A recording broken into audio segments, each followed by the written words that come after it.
stop somehow. I'll keep moving.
Yes, my Straight Talk family, it's that time when I'm duty bound to say good night to the world.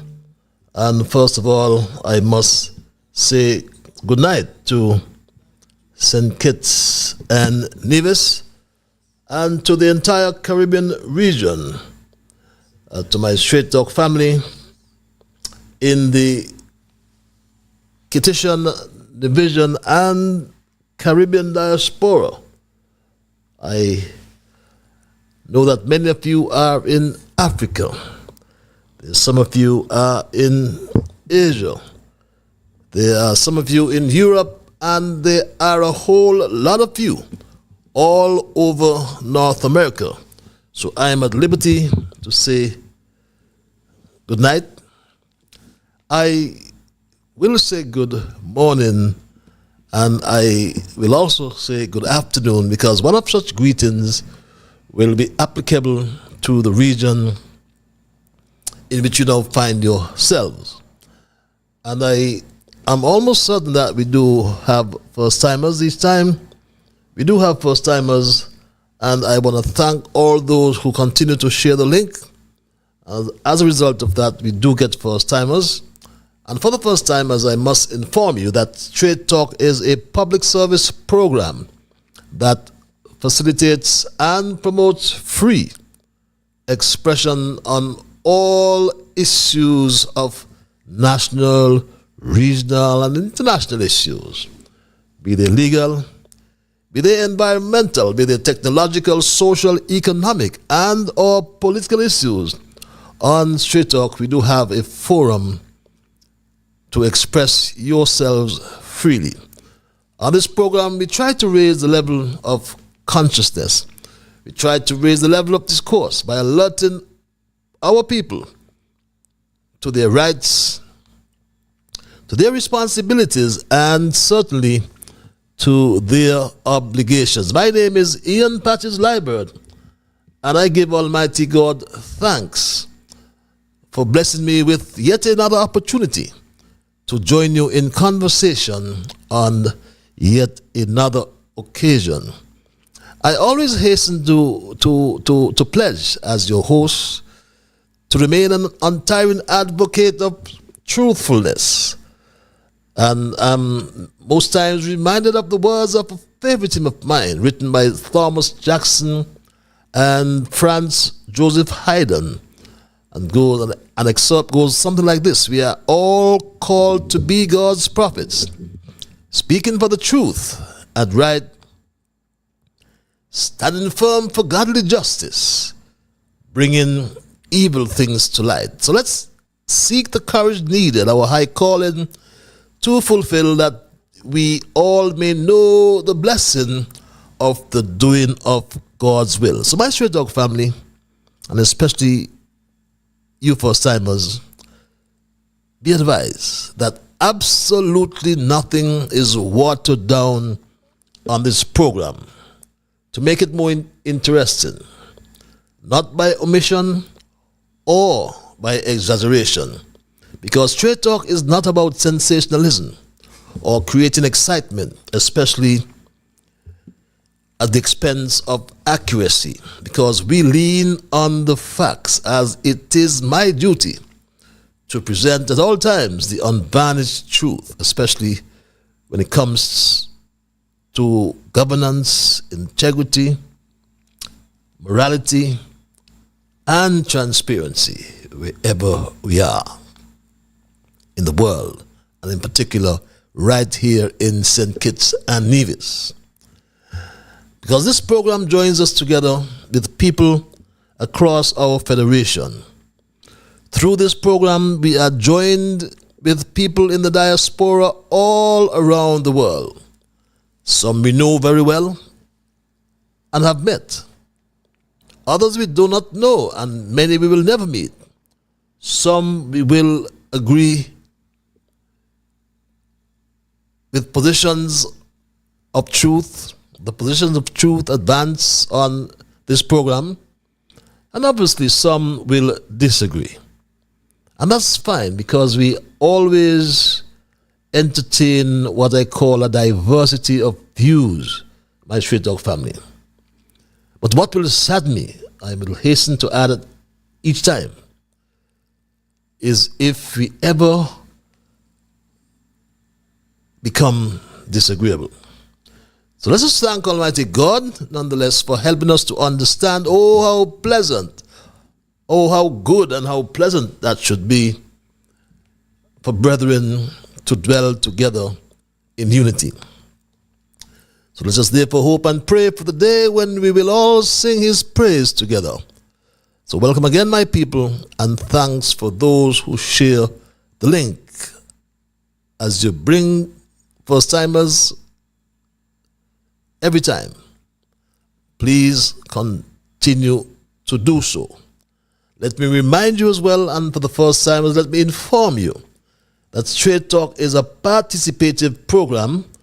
By that I mean we include your calls and your emails, and if you're so minded calling, the numbers are on your screens.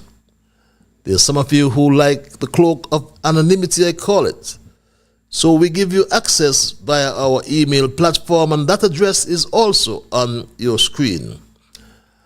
And there's some of you who are fortunate to have other apps, like the Alexa is one we have access to, and thanks to the owner, Massive Vibes Radio, for his nominal fees that is levied on us, and for that we are grateful. So all you have to do is say, Alexa, play Massive Vibes Radio. And my Straight Talk family, there are some of you who have made donations, and we say thank you for those who continue to support our efforts here on Straight Talk. I must also reassure you that no matter the size of your contribution, it helps us to continue this very important service, public service, I may dare add. And others who wish to donate can simply scan the code on your screen. It is a very simple process. So those who are willing to contribute to donate to the program. We encourage you to do so, because your support helps us to keep the dialogue alive. Yes, it comes at a cost, no matter what you believe. It comes at a cost, my Straight Talk family, and whatever your contribution, it helps us to keep this public service alive. And we say a special welcome, as usual, to our junior brigade. We cannot move this program forward unless I hail my junior brigade, all who I know are listening up as I speak. Young Dwayne, Tristan, Shamar, Kevin, Young Rue, Jamal, Travis, Travon, and my grandson Neymar, and his dear friend and my dear friend as well, Soraya. Trust that school is going well for all of you, and there's some of you I know I don't call your names. As I said, I have not got your parental guidance or authority to do so, but I know you're listening. And that special lady in St. Louis. Another weekend has gone and I failed to connect, but spiritually I know we are connected. My Straight Talk family, I intend, I should say, to be brief with our observation in review. Because tonight I have captioned, or I have titled my thesis, March for a Diversified Economy and More Jobs. And I wanted to be extensive with this thesis, so I'll be very brief with my observations. And I know by now you would have heard that Kamla Persad Bessassa, as leader of the UNC, has returned as Prime Minister of Trinidad and Tobago after some 10 years. I believe she served as Prime Minister between 2010 and 2015. I stand to be corrected, but yes, after some 10 years, another woman, the only woman who have led Trinidad and Tobago as Prime Minister, is back in office. And we congratulate the UNC and we commiserate with the PNM, who have lost, surprisingly to some, but they have lost, and there's a change of government, change of administration in Trinidad and Tobago. While we were here discussing or having our conversation on Monday, the votes were being counted. So too in Canada, Mark Carney, the Liberal leader who took over from Justin Trudeau, has really won that election and would lead Canada for the next constitutionally, I believe, adopted or approved 5 years. We also are aware that the DPP Adlai Smith made a very interesting announcement in relation to that vehicular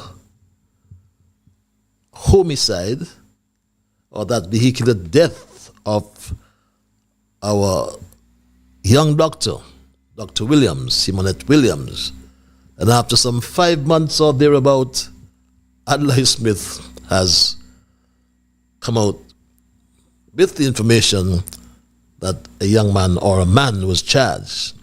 We want to extend at some other time. We will extend on that conversation, and we are also awaiting any further information on that young man from Sandy Point as well, who we are told it's allegedly, it has been alleged, I should say, was knocked down by or run over by a police vehicle. We have not been able to confirm that, and we trust and hope that the Commissioner of Police will someday provide us some information, some clarification, some update on that particular accident as well, or incident. And those are my observations in review for the night, my Straight Talk family. And will move right into my thesis, which I've just said I have titled March for a Diversified Economy and More Jobs. And you must be aware that come Monday, it's what we call here Liburd Day in St. Kitts and Nevis. And my straight dog family, everyone is not going to march on Monday because as a people, we are so politically divided. For that reason, my straight dog family, some of us will gather up the hill by PAM, the People's Action Movement, for breakfast. Some of us will join PLP at the Newtown Playing Field for a fun day with food, drinks, games, and the Sugar Band, New Vibes.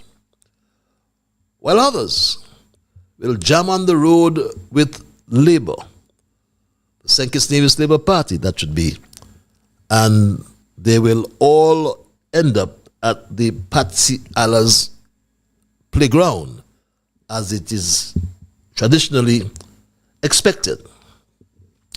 And whenever we show up, I want to suggest that we must all stand tall. Whatever or whenever we show up or wherever we show up, let us, my straight dog family, stand tall. Let us raise our voices come Labor Day. And we must not just raise our voices and stand tall for ourselves. We must do so, my straight dog family, for our families. We must do so for our neighbors. And we must do so for our future. My straight dog family, we must show up because we believe in the promise of meaningful work and a strong, resilient economy that includes everyone and not just a few. For too long, we've relied on a narrow slice of light industries here in St. Kitts and Nevis. Ones that, while important, they cannot carry the load or the weight of our entire economy forever. And when that narrow base falters, it is the working people who pay the price. They get laid off. Our shops are shuttered, closed down with broken dreams. We need to diversify our economy, therefore, my straight dog family. Not someday, but now. We need new industries that are sustainable and are forward-looking. We need to invest in clean energy, my straight dog family, technology, healthcare, education, agriculture, small businesses, and the creative arts, to name a few sectors. We need to build a future where opportunity does not depend on where we live or your last name. And let's be clear, a diversified economy means more than just economic strength. It means more jobs, good jobs, jobs with dignity, jobs that pay fair wages and support families, jobs that don't force young people to leave their country to chase opportunities somewhere else, overseas. It also means we invest in people and not just profits. We demand training, apprenticeships, and accessible education so that workers today can be part of the industries of tomorrow. To every policymaker, every investor, and every leader watching or viewing, let us be clear. Straight talk is not asking. Straight talk is demanding that it is time for a new vision, one that sees working people not as a cost to be minimized, but as the foundation of a thriving economy. So for those who choose, beg your pardon, to march on Monday coming, yes, Labor Day, let it not be a march of protest, but instead a march of possibility, a march of determination. And I implore you all, do not stop marching until our economy works for all of us. Labor Day was never meant to be just a holiday. Labor Day was born out of struggle, out of sweat, blood, and tears, also sacrifice, and the relentless pursuit of fairness by our foreparents. It came from the cane fields on the sugar estates and from the sugar factory. It came from working people who demanded the right to work safely, to live with dignity, and to raise families without fear of hunger or eviction. In many countries, especially in the Caribbean and parts of Latin America, Labor Day has origins in the labor movements that grew out of colonial and post-colonial plantation economies. Workers in sugar estates endured harsh conditions, long hours, and low wages. Their fight for better treatment, fair pay, safe working conditions, and dignity laid the foundation for organized labor movements and the eventual recognition of workers' rights. It started right here in St. Kitts at the Bucklers Estates. But today, in this 21st century, we face a crisis that echoes the past. Here in St. Kitts and Nevis, along with cities and towns around the world, millions are unemployed, millions more are underemployed. Too many are stuck in jobs that offer no security, no benefits, and no future. My Straight Talk family, even though our leader here in St. Kitts and Nevis promised so many projects, and he forewarned us that we will run out of workers. He said this. The capital project, I will say, let me go through them for you, if you don't mind. Smart homes, on their way. Right? On the way. The hospital, on the way as well. The school, on the way as well. The solar plant or solar farm, on the way as well. There are some others I will mention, not yet, but they are definitely coming on the way. We have about 2 other major investments. One will be an agriculture major investment that will also come. We have an investment for the port, airport, that is advancing significantly as well. I'm saying that when, in the next few months, I'm almost certain that we'll run out of construction workers here. Almost certain that we'll run out of construction workers. I used to refer to Dr. Drew as a pathological liar. Someone said I should say that he's a precious liar. My friend, I'm sure he's listening. He's a precious liar. But we live in a time in St. Kitts and Nevis, for example, when there are loud debates across the Federation about our 41-year-old billion-dollar CBI industry that allow investors to undersell our passports and make excessive profits. They scam the country, according to our Attorney General Garth Lucifer Wilkin. Yet even the government, of which he is a vital part, has refused to clean up the CBI. Why, you may ask? Well, Prime Minister Ralph Gonsalves had the answer, and he said this, my Straight Talk family.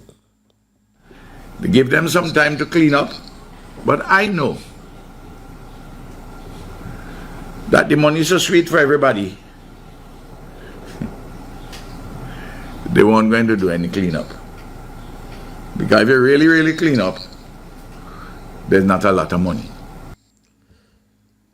Not a lot of money if they cleaned it up. All of them. And he said everybody. But who is everybody? The Prime Minister? The Attorney General? The agent? The investor? The lawyer? But everybody got a hand in the big CBI cookie jar. They are guilty of wrongdoing.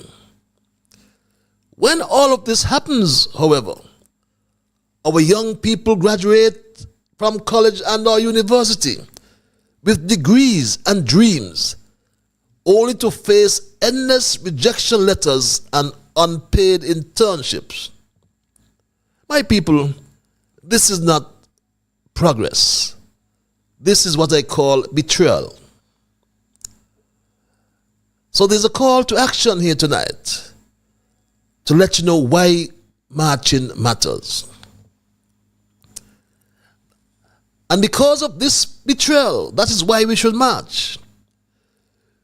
We must not march on Monday for nostalgia or symbolism. We must march for change. Because no economy can thrive when its people are shut out of opportunity. No nation can call itself just if it cannot provide meaningful work for those willing to work. So marching is not just an act of resistance. It is a declaration of existence. When we take to the streets, we remind the world that we are not invisible. We are the hands that build. We are the voices that teach. We are the drivers, the cleaners, the nurses, the computer programmers, the creators. We are the workforce, and we deserve better. We are not enemies, but we are one people under God. Far too often, politicians succeed not by uniting us. They succeed by dividing us. They draw sharp lines between parties. PAM or Labour, PLP. And you heard that one said, don't bring the leader. They draw sharp lines between communities, even between neighbors, convincing us that those who think differently are somehow our enemies. Why? You may ask, and the response is simple. It is because division keeps them in control. When we are divided, we are easier to distract, or easier to be distracted, easier to be manipulated, and far less likely to hold our leaders accountable. But let me remind you tonight, my Street Dog family, we are not enemies. We are citizens of the same country, facing the same challenges, and deserving of the same respect and opportunity. It is time we stopped letting party lines define our loyalty and start demanding leadership that puts people over politics. So tonight, I will challenge every one of you to talk to someone who does not vote like you. Ask questions, share ideas, build understanding, because change does not come from silence or separation. It comes from solidarity. And united, we as a people will be unstoppable. In times like these, it is easy to let politics drive a wedge between us. Emotions run high, opinions differ, and debates grow heated. But we must remember one simple truth, my Straight Dog family. Politics must not divide us, for we are not enemies. We may not always agree on policies, on leaders, or on the direction our country should take. But beyond the arguments and campaigns, we are still neighbors. We are still co-workers. We must still be friends, and we are still family. We share the same streets. We share the same hopes, and often we share the same struggles. Our differences in perspective are not weaknesses. They are the strength of a vibrant democracy. But that strength only holds when we treat one another with respect, when we listen as much as we speak. A good speaker, it is said, must be a good listener. And it holds when we choose unity over division. Let us debate with passion, but never with hatred. Let us stand firm in our beliefs, but never forget our shared humanity. Because in the end, we rise or we fall together, not as political rivals, but as people bound by something greater than any election, a people bound by our common good. So my Straight Dog family, in my introductory paragraphs, I made mention of the need for economic diversification. In short, economic diversification isn't just a good policy. It is a smart path to building a stronger, more inclusive future for all citizens. The fact that our federation relies on just tourism and the CBI industry, that makes us so vulnerable. As we speak, the tourism season is over, and the cruise ships have suspended their calls to the port of Bastia until late October or November this year.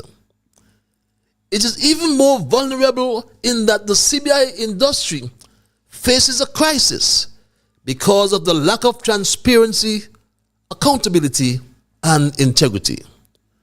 The CBI programs in the OECS, meaning Antigua and Barbuda, Grenada, St. Lucia, Dominica, and here in St. Kitts Nevis, continue to face the unrelenting scrutiny of the United States of America, of Canada, the United Kingdom, and the European Union, which from all reports will not end at any time now. The latest development in the European Union itself tells of the serious concern that occupies the governments in the Schengen area and beyond. The recent ruling, my Straight Dog family, by the EU Court of Justice, the European Union Court of Justice, regarding Malta, must be a wake-up call for our governments and those in the, for our own government, I should say, and those in the OECS region. This is what happened just a few days ago at the European Court of Justice. The position of the Commission on investor citizenship schemes has been very clear from the outset. European citizenship is not for sale. We therefore welcome today's judgment of the Court of Justice of the European Union regarding the Maltese investor citizenship scheme. The Court clarified that a member state cannot grant its nationality and with it European citizenship in exchange for predetermined payments or investments, as this essentially amounts to rendering the acquisition of nationality a mere commercial transaction. The Court has found that by establishing and operating the 2020 investor citizenship scheme, Malta has breached EU law. It's now for Malta to implement the Court's judgment, Investor citizenship schemes breach EU law and as such should be abolished by all member states. So I will not go into individual cases here, but what I can say is that following Russia's full-scale invasion of Ukraine in 2022, the Commission issued a recommendation urging member states to immediately repeal any existing investor citizenship schemes and to ensure strong checks are in place to address the risks posed by investor residence schemes. That must mean a lot to our Syrians and Kitts and in the OECS region.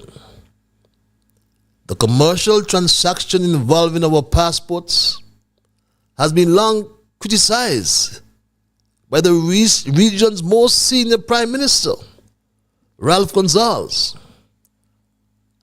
And as colorful as usual, he addressed the sale of passports. He likened the sale of the highest office in the land, to wit a citizen, to a sale conducted in a brothel. Comrade Ralph had this to say, my Straight Talk family. Because the highest office in the land is that of citizen. Higher than the Governor General, higher than the Prime Minister. You cannot sell that like if it is potatoes or yam or dasheen or Gros Michel. When you start to sell that, you can sell anything. The next thing you're going to tell me, you're going to have a state-sponsored whole house. Because once it bring money, you're in cake. Have a state-sponsored whole house if you want. Eh? There are always people to buy. I will not be involved in an approximation of a state-sponsored whole house. Well, my Straight Talk family, you will not be involved in the approximation of a state-sponsored whole house. And that means a brothel that's government regulated or legally sanctioned, where sex work is legalized and subject to state oversight. What do you think about that? And you may want to debate whether Gonsalves is correct to conclude that a citizen is the highest office in the land. But just think about it. No president, no prime minister is elected without citizens voting. No law is passed without citizens consenting. No government can stand legitimately without the will of its people. Citizens choose the leaders. Citizens build the roads, teach the children, heal the sick, and serve the community. And when our leaders fall short, it is citizens who must rise up and demand better. To be a citizen is not a passive role. It is not a spectator seat. It is not just a passport or a birthright. It is a position of power. It means, and not just power, I should say it is a position of power and duty. It means, my Straight Talk family, we must vote when it's time to choose. It means we must speak up when justice is denied. It means we must kill, we must act, we must lead from wherever we are. And we all have the power and the duty to address our CBI program. Because behind the veil of integrity lies a rotten core. Yes, behind the carefully marketed veil of high standards of integrity and robust due diligence in the Citizenship by Investment program lies a festering underbelly of corruption, fraud, money laundering, and criminal complicity. Straight Talk is reliably informed that at the end of this month, evidence to substantiate will be presented, or evidence will be presented, let me say that right, will be presented to substantiate that Terence Michael Drew committed fraud in connection with the CBI jail applications. I am reliably informed, my Straight Talk family, that MSR will be joined by the other Caribbean officials in the reopening of a much bigger RICO civil case in the United States of America.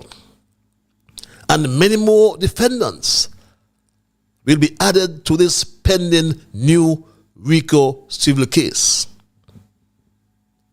I must repeat that because it's important news. You've heard here for the first time on Straight Talk. Straight Talk is reliably informed that at the end of this month, May,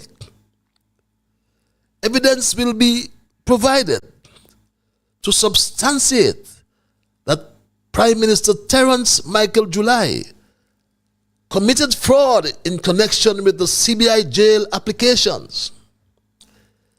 Straight Talk has been further advised that MSR will be joined by other Caribbean officials in the reopening of a much bigger RICO civil case in the United States, and many more defendants will be added to this pending new RICO civil case. My Straight Talk family, our passport, which is used in commercial transactions under the CBI program, is a sovereign asset meant to bring strategic economic benefit to the people of St. Kitts and Nevis. It has instead become a tool for illicit enrichment by political and economic elites. Allegations and circumstantial evidence found by Straight Talk now strongly suggests that this cornerstone program has been weaponized for personal and political gain. Investors, many of whom have been found to be shadowy figures with dubious backgrounds, are receiving unreasonably high and expedited returns, far beyond what would be expected in a legitimate investment environment. I provided some evidence sometime last week, I think it was. I provided this evidence. And we always provide the facts, my Straight Talk family. And this has sparked widespread speculation about kickbacks to politicians, money laundering operations, fraud, and the silent funneling of campaign financing in return for passport access and program influence, my Straight Talk family. When we look at this, take a short look, a careful look, my Straight Talk family. We asked the question, why we wanted more than 32 million US dollars to build that correctional facility. Why we wanted 5,500 shares. The surplus generated, think about it. Look at the 5,500 sales and the surplus that was generated. $888,116,764. One shares are sold at $175,000. Think about it, my Straight Talk family. That amount could have paid for the Bastille High School. That amount could have paid for the Joseph Nathaniel France Smart Hospital. That amount could have paid for the 24,000 houses. Also to clear land in our mountains for marijuana production. So now that we know that we do not have that money, then somebody in the Terence Michael July administration must tell us where the money gone. The people need to know where the money has gone. Rather than being a transparent economic tool, The CBI program has become a hidden pipeline for election funding, backdoor deals, and quiet payoffs. While the government speaks of due diligence, the absence of regular public audits and financial reporting is telling. In any legitimate democratic system, such opacity, such lack of transparency would trigger investigations, prosecutions, and resignations. In St. Kitts and Nevis, unfortunately, it has been met with silence, secrecy, and precious lies. My Street Dog family, the direct cost of this moral decay is borne by us, the people. The Joseph N. France General Hospital remains under-equipped, and the administration is satisfied to depend on gifted second-hand equipment. As Dr. Jensen Morton confessed to us, that lots of equipment are dumped on the Jane France General Hospital. Although they look at them carefully, he confirmed that they are dumped on us. You get a surprise donation. You have to be so cautious because normally you'd have to let them know, okay, you can't just give us anything because we don't want you to dump your junk on us. Well, don't want them to dump the junk on us, like those 15 dialysis machines that Dr. Drew said were new, my Street Dog family. Recall?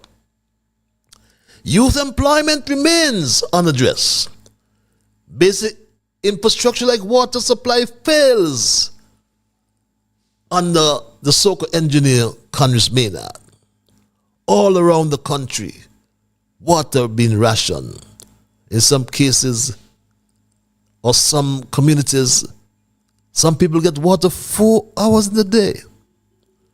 My Street Dog family, the so-called housing revolution announced by the slow student Jeffrey Hanley, promising 2,400 homes in 4 years, was obviously a little more than a calculated deception.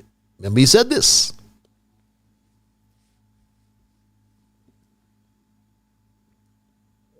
Good day, citizens and residents. I am taking the opportunity to address the nation on the government of St. Kitts and Nevis' progress in providing affordable home owners solutions.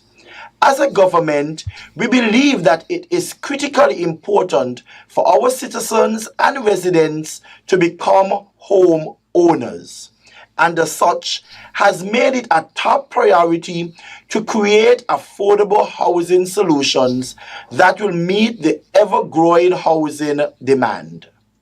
Today, as the Minister responsible for housing and human settlement, I am pleased to formally announce that the government of St. Kitts and Nevis and National Housing Corporation NHC has signed a contract with East Coast Housing Development, a Trinidadian-based developer, to finance and deliver 2,400 affordable smart homes over a period of 4 years, 600 of which will be made available each year. EC's $600 million has been sourced by this developer to fund the project, and the government of St. Kitts and Nevis, through NHC, will facilitate the development and be the point of access for the citizens who are interested in procuring a smart home. My Street Dog family, entrusting, however, such a massive national project to a company with zero track record in home construction was not just irresponsible, it was deeply insulting to the publics and more so the contractors of St. Kitts and Nevis, their intelligence. So said, so done. Jeffrey came to us, all the students came to us and said there's no loss for the government. As you know, as a country, we engage the East Coast Housing Development in assisting us in delivering some homes. Unfortunately, the 600 homes that we were anticipating, with all of the challenges that we might have been experiencing, not us so much as a government, but the investor, that has caused some delays. These matters are being worked on, and what I said to the Federation is that based on the contractual arrangement that we would have signed, the AG office, of course, is working on ensuring that the government's interest, which it is protected. But because of the delay, we have not lost any money as a government. And my Straight Talk family, recall that the government guaranteed the project to the tune of some $650 million. Recall as well that a mobilization amount of 10 million US was drawn down and guaranteed by the government. So if government has lost no money, the country still demands an answer to a very simple question. How much money did East Coast Housing Development collect or was paid? The country does not know. But this is a clear failure in governance, transparency, and accountability. The people deserve better. The people deserve real solutions, not empty headlines and broken promises. Meanwhile, the benefits of the CBI program meant to provide national upliftment are siphoned off into a parallel economy controlled by those in power. The Drew administration's complicity, or at the very least complacency, is allowing this level of rot to thrive under its watch, and that's damning. The CBI scandal is not a standalone event. It is symptomatic of a government that has abandoned its moral compass and surrendered the national interests for private gain.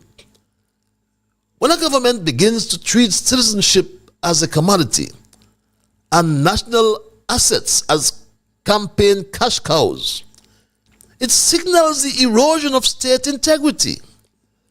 The rot from within is not just betrayal, it is a dissent.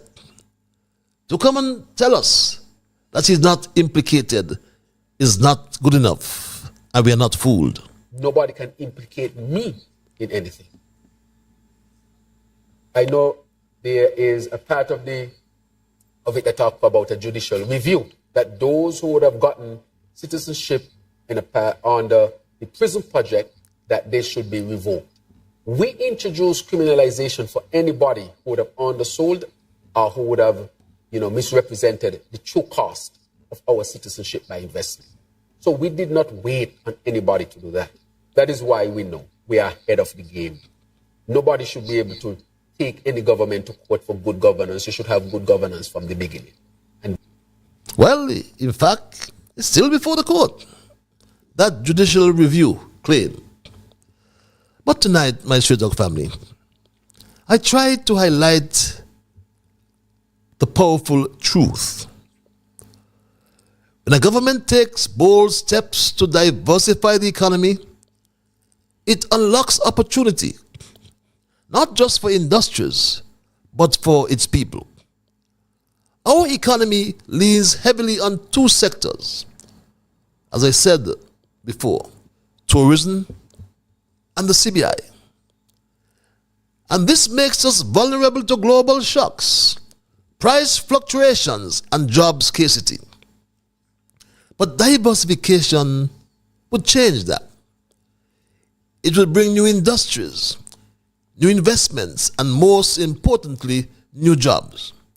Imagine our country not just reliant on CBI or tourism, but also thriving in technology, in agriculture, in renewable energy, manufacturing, and creative industries.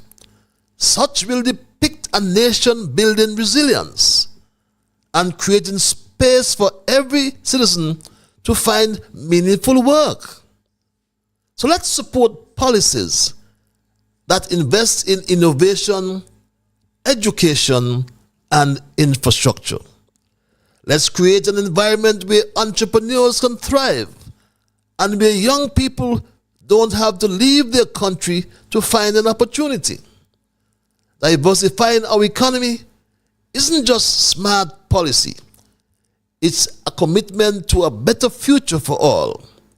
And that dissent I spoke of earlier is why, as citizens, as a people, we must march for a diversified economy and more jobs. That's my story tonight, my Straight Talk family, and I am not going to change it.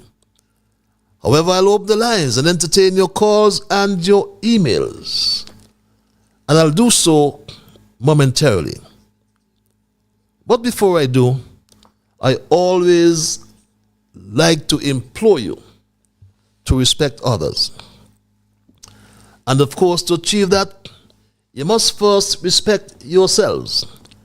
Let us try to be fair to all concerned, and let us try to build goodwill and better friendships. Let us ensure that the things we say and or do will be beneficial to all concerned. And in doing and saying those things, let us strive to build a kinder, gentler St. Kitts and Nevis. And my Straight Talk family, with that said, I go to the lines and entertain our first call at 1 minute before 9 o'clock. Caller, you're live. Hello, caller. Good night. Yes, my dear brother, good night. How about thou? I'm wonderful, Mr. Patches. And how are you, sir? I am peaceful. I am peaceful. Trust me. I am. You didn't hear me last week, no? Beg pardon? You didn't hear me last week. Well, the whole world missed you. The whole world missed you. Well, yeah, I know the whole world missed me. So why But I am here tonight. And we are happy to have you. Yeah, Patches, I want to say something to you tonight. Please. I always come on this ear. And I repeat Psalm 41. Blessed is the man that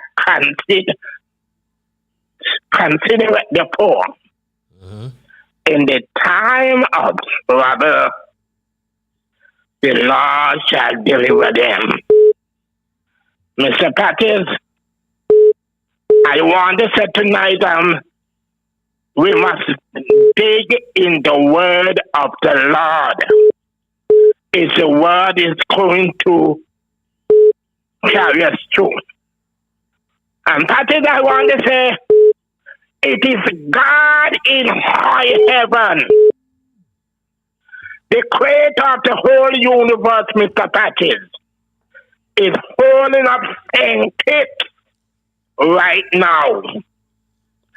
Pattis, the things that are happening in St. Kitts, it is God and God alone. The people who are praying and talking to God, God is hearing them. And that is the reason why that we ain't gone under. So now I am saying to people in St. Nevis, please continue to pray. And our redemption is going to come one day. Coming nigh. That is the last thing I am going to say to you tonight. Hold the fort, Mr. Pattis. God is going to see you through. And no devil in hell is could do you anything. There was a man, second thing you sorry. There was a man in the Bible, one of these kings. He get a kingdom, Mr. Patel. And when he get the kingdom, he take the golden vessel out of his sanctuary, and he and his concubine went to drink wine in them. Okay. Thank you. And this is the last thing I'm saying, Mr. Patel. Coming to you. Yes, thank you. And here, when he done drink wine, there was a handwriting on the wall. Mm-hmm. And listen, Mr. Patrick, I am going to finish now. The handwriting was on the wall, and the man hands start to tremble. He start to wail, Mr. Patrick. The countenance fell. And he want to kill everybody because he want to know the reason why. Okay. The last thing, when he get to understand, Daniel tell him, the name of 9 or no, they are way in the balance and found wanting. And Patrick, we in St. Kitts Nevis, we are going to see what's going on. Patrick, good night and have a pleasant night to you tonight, Mr. Patrick. Have a pleasant night as well, and we always thank you, the Bible man, for your spiritual interventions. And we go straight back to the lines at 9:04 and say good night to this caller. Caller, you live. Good night, Mr. Liburd. Good night, my dear. The quote for this evening. Good government is one of the most important factors in economic growth and social well-being. I repeat, good government is one of the most important factors in economic growth and social well-being. Have a great evening. Thank you very much. Social well-being. Good government. Very good. Thank you, as always, for your quotation. Good government is one of the most important factors in economic growth and social well-being. I think I have that right. Always welcome your contributions. We go back to the lines and thank this caller for holding. Caller, you live. Hello, caller. Good evening, Mr. Pettis. Good evening, sir. I want to address two issues. The first one is concerning health. We heard the Prime Minister talking about a smart hospital. I want to suggest to the Honorable Prime Minister that he needs to start to send away staff to train smart people to work in these hospitals. As an example, what St. Kitts need now is the intervention cardiologist. They have none in the Federation. Is a what? Say that again? The intervention cardiologist. Oh, intervention cardiologist. Okay, good. But you need nurses who specialize in the support services to support the cardiologists. Because, for example, myself, I've had 2 heart surgeries, and I'm about to have a third one in the next couple of weeks. And the last 2 surgeries I had, when they opened my chest, the doctor was talking to me during the procedure. And in 20 minutes, he was gone. And what was left was the nurses. So Dr. June needs to send nurses away to train. So by the time the smart hospital is built, he has the staff to work in them. Okay. And the second issue has to do with housing. Now, I listened to the Honorable Deputy Prime Minister, and he talking about the contract. I submit with utmost respect that either the government of St. Kitts do not have a contract with East Coast Development, or the government has lost money. Because to have a contract, you need an offer and an acceptance. And you have to have a consideration clause. And the consideration clause could be even $1. But you have to put money on the table as the contract is not legal. So when this student tell us that the government has not lost any money, he's either a pathological liar or he's an idiot. Because you cannot have a contract in which money did not exchange hands.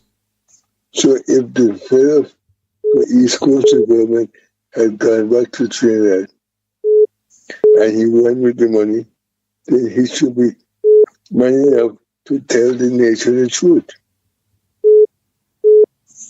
And remember I said, now to digress a bit, if you study geography, you would remember that because I did in school, you would remember that the top of the map is the north, and the bottom of the map is the south. So anytime you want to write, you have to go north. But the people in St. Kitts always going south. They get sick, they're going to Barbados for surgery. They're going south. And the people in Barbados, when they get sick, they head north.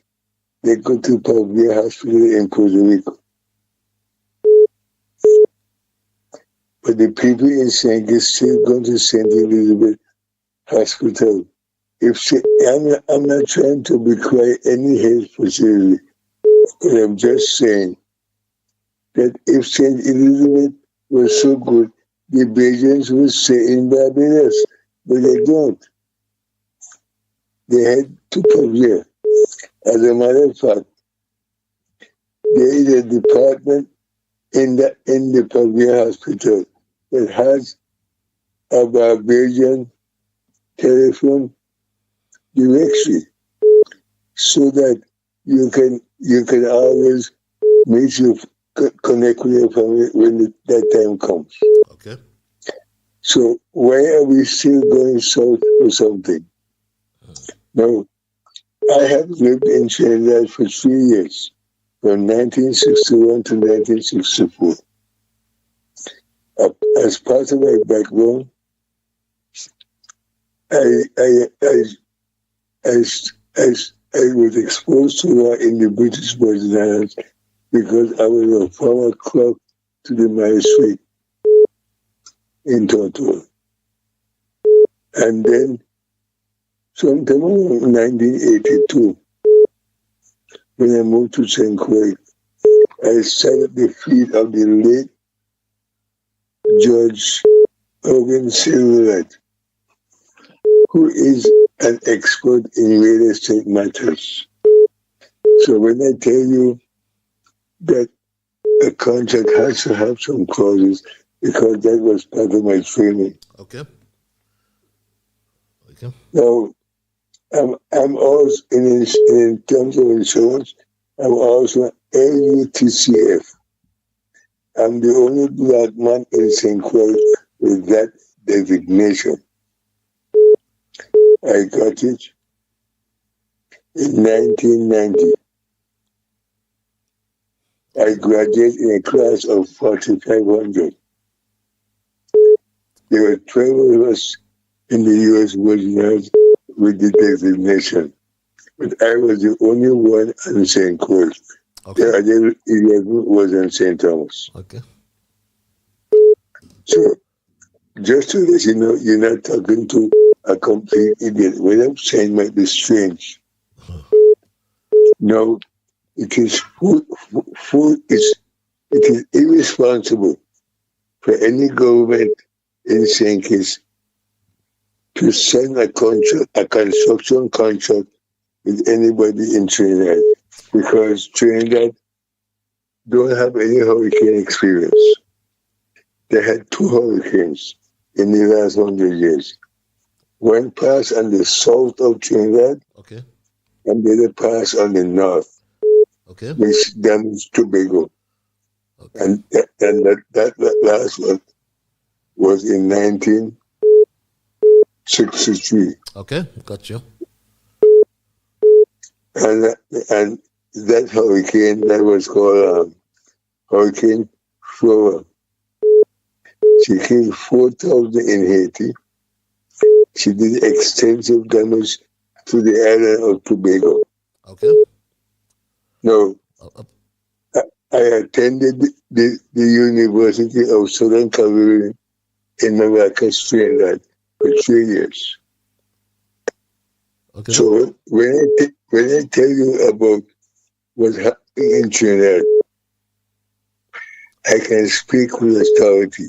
Okay, I believe you very much. Yes, but When the Federation break up, the talk in Trinidad was let the small island join in the own blood. We got oil. okay. That's when Jamaica decided to pull out the Federation. Okay. When Eric Williams said, the late Eric Williams said, 1 from 10 leave not. Got you loud and clear, my dear brother. No, I'm simply suggesting, and I'm not arguing, I'm suggesting to the powers that be in Singles that they consider. No, if you're looking for a contractor, go to Anguilla and find a contractor there. Okay, just wrap me. Just wrap me. I have some callers waiting. Give you an inordinate amount of time. I'm giving you 5 seconds to wrap. Can you?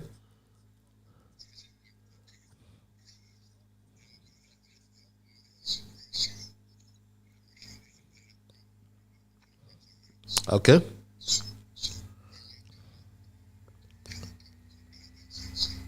Okay. And that's all I have to say. Thank you very much. You had quite a lot to say, I must admit. Never out of words, and I do apologize for that, my Straight Talk family. But I like to entertain calls, and I know sometimes some get a shorter time, some with a longer period of time. But he's making some very good points, and he really was not out of words. But we thank him for his contribution nonetheless. And we go back to the lines and thank this caller for holding. Caller, you are live. Hello, caller. Good night. Good night, Brother Patches. Good night, my dear brother. Good night to all my listeners. Patches, So, before I go further, time is warranted more on your show. If I could make a little suggestion, and then I'll make my point. The theme song for Straight Talk, if you could save some time, instead of play it twice, if you could play it once, and that will give callers more time. Okay, moving forward. Now, the issue that we are facing, that way I will be bluntly making my presentation.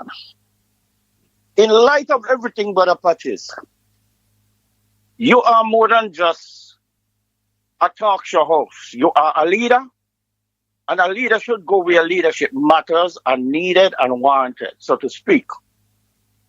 Now, Patches, you know everything. You are the informer, the messenger. And you could be the prime minister also, or president. And I'm saying this with serious heart. Patches, as we are in a crisis, leadership matters in any nation or any club And the leaders that we had, and we still have, they have misled us by facts and misleading information. They are not about, and they was not about transparency. They were there for themselves. Now, Patties, I don't want you to shun me because of my open contribution or perspective. As it has listed, going back to the past 3 leaders, and 2 and the current, they are all caught up in this scandal. And it involved our patrimony that should have been benefiting to every single citizen of St. Kitts and Nevis. And it boiled down to the understanding language. Thievery. I'm going to say that bluntly. Thievery.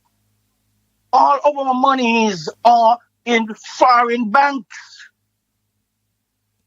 And we need it. Like yesterday, like last week. And 3 names of leadership are caught up into this. And they have to resign immediately because the facts are there. Why are their hearts so callous? To give a reason for resignation and do not run in politics again. They should be banned, barred away from this thing because they're thieves. And who can trust them? We have no confidence in them. The people of the Federation of St. Kitts don't know what this situation is all about. We got information, we examined the information, and we let the people know, but they do not believe us. Look what it takes. From when Philip Martinez came in and he saw the bullcrap that was going on, he could not have been a part of that. Okay? And he was dragged through the mud. He was tarnished. And guess what? He didn't stop. He had facts. And see what happened? Then he bring Kenneth Rejock to outlay the consequences. And then the former Prime Minister of St. Lucia. Who's next? How much more need to come forth to let these kleptocrats know time is up? Bring the money or else I will bring it home. I shall bring it home. I shall bring home the billions of dollars. I'm talking for St. Kitts and Nevis. And the other countries, the other OECS countries will follow the same format. It needs a citizen of each country to stand up. And I, for one, and I am not afraid, I, Winston Welcome, declare a decree to help bring that money home to the people of St. Kitts so that we could be better off in building the infrastructure, building our educational system, building our health care, building everything that's necessary, and even give a dividend to the citizen of St. Kitts. So help me God. I arrest my case there. I will yield to others to come in. And what I've said, I'm not going to change it. Thank you for having me. Love you all, folks. Bye for now. Thank you very much. You said your name is Winston. Welcome for your passionate contribution. And you know, I overlooked, beg your pardon, in my presentation, my earlier presentation to post this very interesting posts from the year 2019 when the Attorney General, well, he wasn't Attorney General then, but he served in the law firm, you know, as a partner in his father's law firm. And you recognize he's being quoted by Wick News here saying, if government allows gangsterism to take place in the CBI program, they are part of the gangsterism.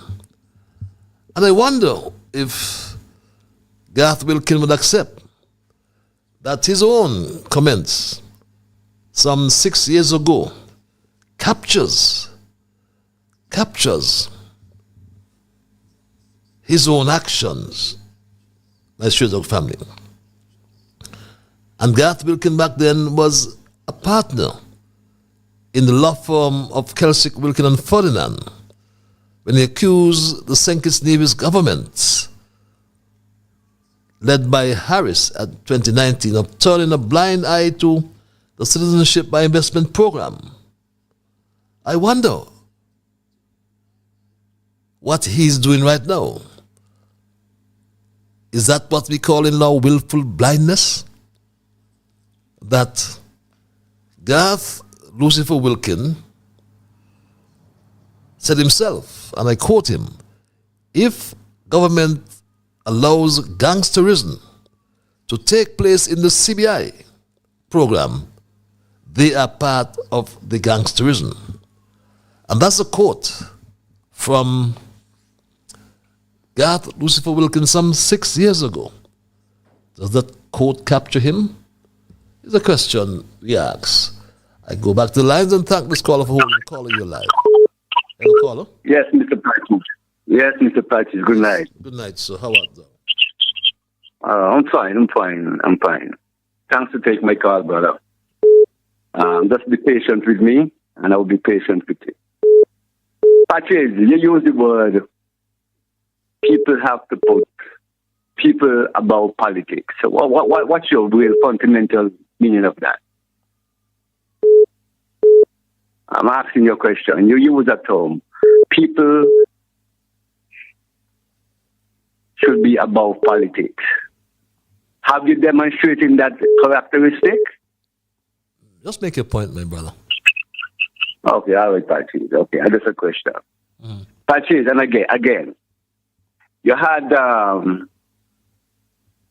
former Prime Minister from St. Lucia on the show Monday night. It was very much good, informative, good information. But how I acknowledge his information and I understand his information, your former Prime Minister has made a real serious error in the CBI. Because he undersold the passport, so he committed a crime. According to the former Prime Minister of St. Lucia, he committed a crime because he undersold the passport. Are you agree with me? I'm listening. Okay. So how do you feel about that information that your Prime Minister was in corruption and create corruption with the passport of the people of St. Kitts? Well, by undersold the passport. Well, just to be clear, so that you don't misguide my viewing audience or viewing audience, yes, right? Is that underselling became a criminal offense as of December in 2022. When Prime Minister Terence Michael Drew and his AG went to Parliament and passed or amended the legislation. So anything before 2022, no legislation spoke to underselling. Are you close to your equipment? I don't have. I'm getting the feedback in your equipment, so. I'm hearing you. Yeah, but yes, okay. I got some interference. But sorry, something will happen. Yeah. So you heard what I said, right? Yeah. So underselling. I'm hearing you now. Underselling became law as of December 2022 when it was published in the Gazette, I think, of that same month, and the law was amended.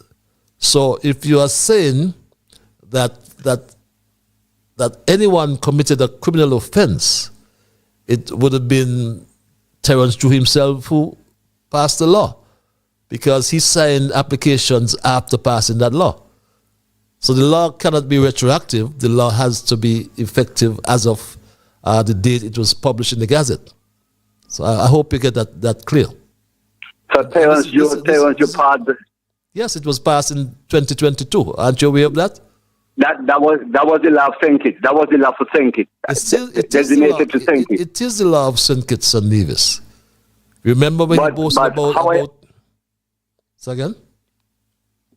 How I understand, how I acknowledge what the man was saying, it's a crime for anyone who do that even before Terence to pass that law. Well, because according to the fundamental background and the fundamental truth where the passport was to be sold, was to be sold, the way it was to be sold, that your former Prime Minister has broken that law.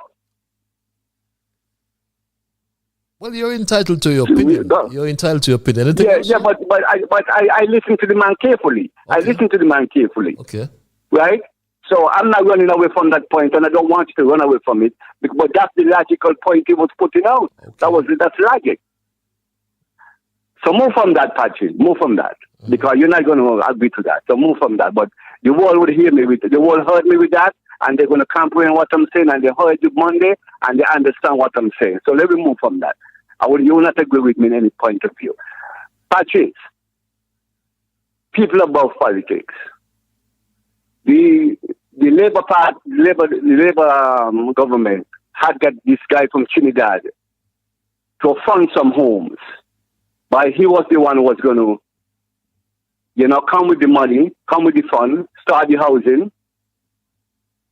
And then the government would, repay him as life goes on. The government was not going to put any money up front for us. He was the one who was going to put the money up front. Whatever happened to the contract, probably breached the contract. Again, I'm sorry to interrupt you.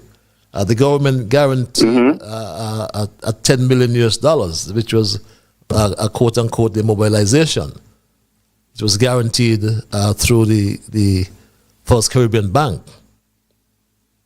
So again, I want to. If you're but that don't mean.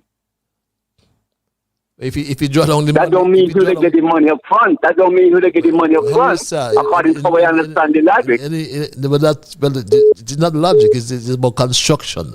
In construction, they have schedules of works and they have schedules of payment.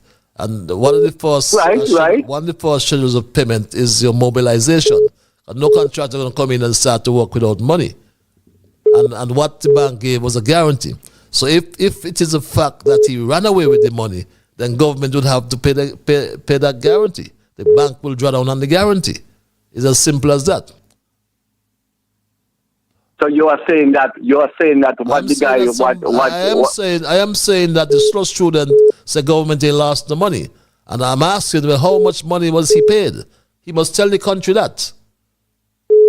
Or he can call you and tell you. But according to the slow student, according to his word, he said that the man was going to fund the money. He was going to fund the program. No. He said the government guaranteed. Who can fund the government? He's going to find his money, yes, but the government gave a guarantee. Why do you think the government went to the parliament and passed a resolution to guarantee the money? What is a guarantee? If you don't pay or somebody don't pay, the government got to pay. It's as simple as that. Okay, well that's logic. That's logic. Right. But that don't mean the government going to come up with the money right up front. Yeah, but okay. Mr. Patrick, okay. Let us be wise, man. That don't mean the government going to just say, okay, see $10 million in your hand and here and start the project. Nobody can start without a mobilization, so he would have got his mobilization from the bank, and government would have guaranteed that money at the bank. Okay, I agree with you. Right, so I'll make a point. I have 5 more seconds. Patrick, I can't thank you to be patient with me. And the same subject with housing. Yeah, and the same subject with housing. Yes, you see, politics is not good because you told me something, Mr. Patrick, that you all get some money from the Venezuela government to build some housing for the people in St. Kitts. Free. The housing was to be free. And because the housing was free, your government had to go back to the table and rearrange the whole system to charge the people. And Venezuela government was giving you all that money to build the housing for people free. So why you all couldn't continue that program? Even give them to seniors, to older people, free. Well, you all have to go back to the table and change the program. Well, I am to charge the people. I was a member of the cabinet, and I am bound by the decision. I was part of the collective decision, and that was a decision by cabinet. The cabinet made a decision, and I am part of the cabinet, so I am part of the decision, and that was a decision by cabinet. So you asked me in hindsight, you're a good guy, you got a good heart, you could fight against that. I'm only one man in cabinet, so I'm going to fight it. The cabinet is of 10 people. If 10 people, I'm not going to come here and say I said this in cabinet or I said that in cabinet. I am saying it was a cabinet decision, and I am part of the cabinet. So I am culpable as well for the decision the government made. I'm not going to run away from it. You fall for the decision. You fall for, and you didn't come to the people. You didn't come. In cabinet, I was always a strong proponent of what I call collectivity. Because in cabinet, there are 10 people. Even if as two of them said they disagree, if 8 said they agree, then the other 2 must be bound by the decision. So I'm not going to say it is because cabinet is a collective. So I have always been a strong proponent of collectivity. And the cabinet made a decision, and I was part of the cabinet. So I am part of the decision. I'm not ashamed to say that. Anyway, nice to hear you. Please, Patrick, please, let us put people above politics and deal with people for humanity fair, and then we would have a good country and good people to lead the country when we be fair and honest and genuine to ourselves. Thank you, Mr. Patrick. Nice talking to you. Thank you very much as well. But you must say that to your people as well, because as I said before, the citizen is the highest office in the land, and it's debatable. But I understood what Ralph Gonzalez meant when he said it. Remember, Ralph Gonzalez said this. I repeat it for the benefit of and others who may not have heard it. Ralph Gonzalez said this. Because the highest office in the land is that of citizen. Higher than the Governor General, higher than the Prime Minister. You cannot sell that like if it is potatoes or yam or dasheen or gros michel. When you start to sell that, you can sell anything. The next thing you're going to tell me, you're going to have a state-sponsored whole house. Because once it bring money, you're in cake. Have a state-sponsored whole house if you want. Eh? There are always people to buy. I will not be involved in an approximation of a state-sponsored whole house. And we may agree or disagree, but my interpretation of what Comrade Ralph was saying is that no president, no prime minister, no minister is elected without citizens voting. No law is passed without citizens consenting. No government can stand legitimately without the will of its people. And the people come first. We have the power. The power resides in us. And until we understand that, we will be always taken for granted. Caller, thank you for holding your live. Yes, good evening to you, Mr. Liburd, and the listening public. Good evening, my brother. Yeah, great discussion like usual, man. Thank you. Yeah, when you're going to put your hat back in the ring, Patches, man? Next election is rapidly approaching, man. When you're going to make that announcement? Well, I never run away from public service. That's what I can say to you, sir. Before you finally hang up the hat, man, some persons might want to see you back at the helm. I am humbled. You must. I am humbled. I'm humbled. I believe maybe try to give that some consideration, man. I believe I can do well, continue to do well in that office or in government, because my ethos has always been about public service. Yeah, it seems like there's a demand for persons like you in the Federation. I am humbled, my brother. I'm humbled. Anyway, our leaders don't have the integrity that's needed. They're selling out the place, and they're not representing the people that put them there. The MSR saga continues. It's not over.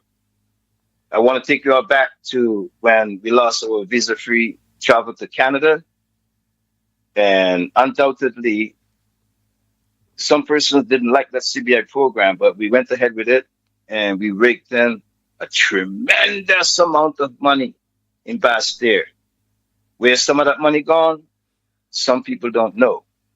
And the average person in St. Kitts and Nevis don't have no idea what's going on in their own country. That CBI program has gotten corrupted, and somewhere along the line, we just want to know when is this government going to come out from underneath this dark cloud, because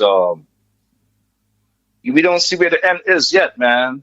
And Martinez has threatened, he said that he's going to come forward with some information. And me personally, I have warned certain persons in the Federation already. And whether they want to listen or not, that's on them. Because I know I'm going to steal a line from Kalantri. Granny said, what's in the dark is going to come to the light.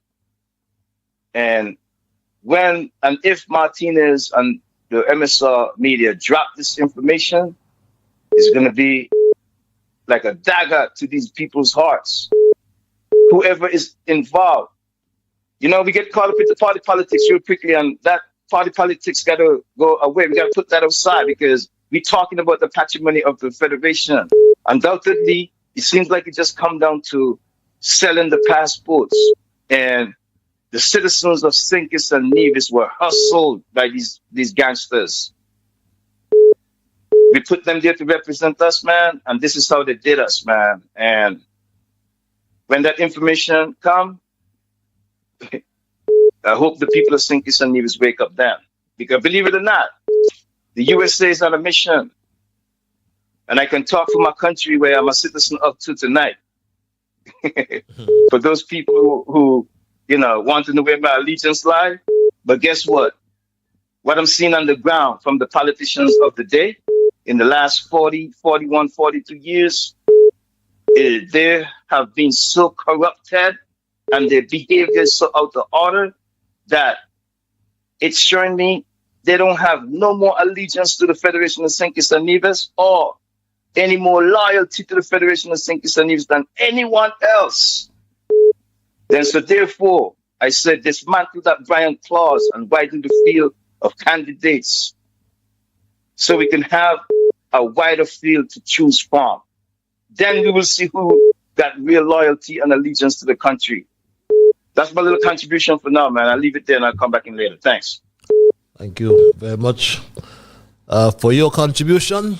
Always straightforward and to the point, my straight dog family. And that's why we should really stand up, because far too often, like I said, politicians succeed not by uniting us, they succeed by dividing us. And you are so right, my straight dog family. You are so right. And in relation to our CBI program, it's rotten. The commercial transactions of our passports. And when we look at it, just think about it. We have examined the CBI program, and like I said to you before, this is what the AG was quoted as having said when he was in private practice. This is what he said. But there's widespread speculation about kickbacks to politicians, my straight dog family. Kickbacks, money laundering, wrongdoing. And all because there's no transparency, there's no reporting, my straight dog family. And the direct cost of this moral decay is borne by us.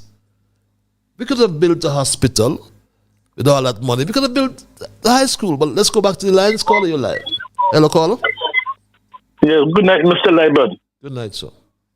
And how are those, sir? I am peaceful. Yourself? I am blessed. Mr. Liburd, that caller from the Virgin Island, is he having a problem with our Prime Minister Timothy Harris? Because everything he come on here, I'm talking about your Prime Minister. The Prime Minister this and the Prime Minister that. what happened to the other prime minister before Dr. Timothy Harris? He having a problem, let him speak to Dr. Timothy Harris and find out the situation. Because he's holding up the line, I feel as though he's okay and all right. Well, I heard you talking about people must go out and march on Monday. Right? But I like to find out from you or whoever in charge, why did people must go out and march when this corrupt government is treating the people in this federation bad? Where to get money from to pay people the gratuity money? The gratuity. It's a shame because up to now I can't get mine, and I'm not going out to march just to get my gratuity. You have to go in Parliament to pass it. It's a shame and bonish him of this government. And I will never march under this government here. If Dr. Timothy Harris is going to have a march, I'll be in the march. You can march. You can join the march with your own placard, and say you want. Dr. Timothy Harris is for the people. Okay. He is for the people and by the people. And he look after the people. This government is one most corrupt government because he coming and talking about the smart hospital is on the stream, the school is on the stream, and everything that he said he's gonna do is on the stream. And where are the work there?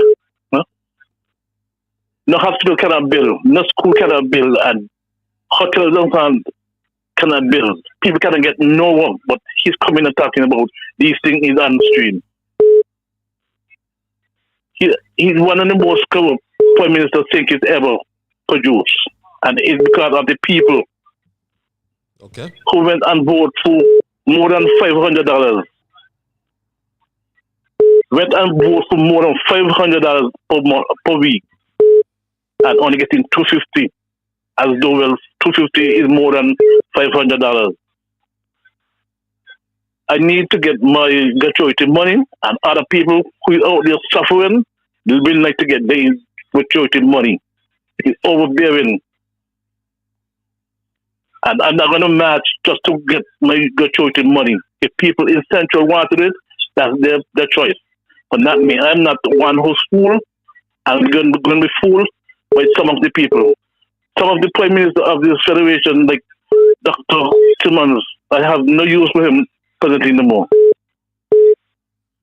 Because the things that he speaks about our prime minister, Dr. Timothy Harris, he should be ashamed and born in shame. Because plenty of them, when Dr. Douglas showed out Dr. Timothy Harris out of office, plenty of people lift him up in the ear and had him down by the market. I said, well, you're the next prime minister.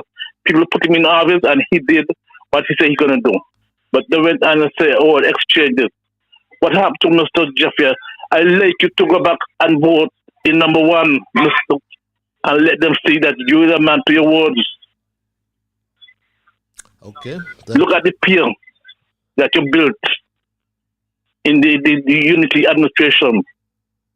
Look at the old road there. Look at the lighting. Look at the bus terminals them that you put down, Mr. Liburd. It's time for you to go back in and show them what you can do. Sounds like a plan. Thanks a lot. You need to go back and show Marshall. You're not in there just to pick and choose people to work. You're in there to give people work and pick the right set of people to do your work when you're out of the country. Okay. That when you come back, they can report and say, this is what we did and this is how we're going to continue and move on. Thank you, my brother. Mr. Liburd, have a pleasant night and tell that guy from the Virgin Islands, if you have a problem, please, Mr. Timothy Harris, and ask him why the money that he's speaking about, where it is. Okay. And Timothy will let him know and let him have it. You're keeping up too much time with him. It is your program, it's your show, and I quite agree you have to have a little discussion between people who calling in and expressing themselves. Okay, my brother. You have a pleasant night. Have a pleasant night as well yourself. And yes, behind the carefully marked veil of high standards of integrity and robust due diligence in the citizenship and investment program here in St. Kitts and Nevis lies a festering underbelly of corruption, fraud, money laundering, and criminal complicity. Caller, thank you for holding your live. Pleasant good night, Brother Patches. Good night, my brother. How about that? Yes, greetings, Rascalonji. How are you, Ras? Yes. You know, you're talking about a lot of things. That's why I tell you already, our granny said we got to repent and atone for our sins. You know? But all what you say, all that money laundering and fraud and corruption and so on. You know, once they repent and put back the money within the treasury, then everything could be cool. But anyhow, what I'm saying to you now, this is a new day now, because what I'm saying, like, This is a what? This is a new day in terms of New day, okay. yeah, new day in terms of African real politics. You understand? Yesterday, the African world showed solidarity to Brother Abraham Traore. You understand? It was global solidarity with the people of Burkina Faso and the Sahel states. Because we know now that the United States government and France, they are collaborating to take him out. The same playbook that was used against Brother Muammar Gaddafi is being used against Brother Abraham Traore. But the failed coup a week ago, you know, we stopped the coup. So now the African world showed solidarity with Brother Abraham Traore. And we here in Thinkers participated in that solidarity to show that we are in agreement with true revolutionary Pan-Africanism. Our people should act globally. And we had a solidarity rally there in the circus, what we call the African Village, formerly Pretoria Square, right in front of the Bank of Nevis. So what we're saying is a new politics, what you're talking about marching for jobs and a whole lot of different things. The African world have to come together. We people got to unite. That's the only way forward for our people in this new dispensation. And Brother Traore and the Sahel states is leading the way. It's a new politics. You know, Malcolm said that we don't struggle within the ground rules that the colonials had laid on for us. We have to have our own rules. And the Sahel states had laid out those rules. And not only that, my brother, we are citizens now of Burkina Faso and the Sahel states. And we are saying to our people that even here in the Federation, all black people should be made citizens of St. Kitts and Nevis. That's the new way moving forward. Because the old colonial paradigm is bankrupt. You see? So we have a new politics. The Sahel states had laid the groundwork for our people to move forward. All the corruption and money laundering and all them things ain't working because General Langley said in front of the Senate that Brother Traore is using the gold, the revenues from the gold for his own personal use, and we know that's a total lie. Same thing that's said about Gaddafi. You understand? Same thing that's said about Patrice Lumumba. Same thing that's said about Thomas Sankara. So we're saying, my brother, we are living, you know, on a new horizon, in a new day, where African politics, revolutionary Pan-Africanism is the way.